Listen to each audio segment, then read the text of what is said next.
একবার এক ফুলকপি আর এক পালং শাকের মধ্যে প্রেম হয়ে যায়।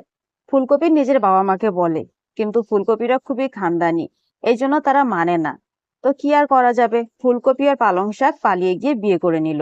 বিয়ের পর তাদের একটা মেয়ে হলো। মেয়ের বয়স 1 বছর হতে চললো। তখন ফুলকপি ভাবলো, চলো তাহলে বাবা মার কাছে যাওয়া যাক। তখন ফুলকপি আর পালং শাক মিলে তাদের মেয়েকে নিয়ে তাদের বাবা মার কাছে গেল। নাতনিকে দেখে ফুলকপির বাবা মা আনন্দে একেবারে আত্মহারা হয়ে গেল। নাতনি এত সুন্দর চেহারা পেয়েছে, শরীর আর মুখের গঠন একেবারে ফুলকপির বংশের মতো, কিন্তু শুধুমাত্র রংটা পেয়েছে তার মায়ের মতো। যাই হোক, কোনো অসুবিধা নেই, তারপরও নাতনি খুবই সুন্দর দেখতে। তো ফুলকপির বাবা মা সব ভুলে সবকিছু মেনে নিলেন। তখন ফুলকপি আর পালং শাক বলল যে তাদের নাতনির এখনো নামকরণই করা হয়নি। এই কথা শুনে ফুলকপির বাবা ভীষণ খুশি হলেন আর ভালোবেসে নাতনির নাম রাখলেন ব্রকলি। এই নিন, ব্রকলির সবজি তৈরি হয়ে গেছে, অবশ্যই ট্রাই করবেন, ভীষণ ভালো লাগবে।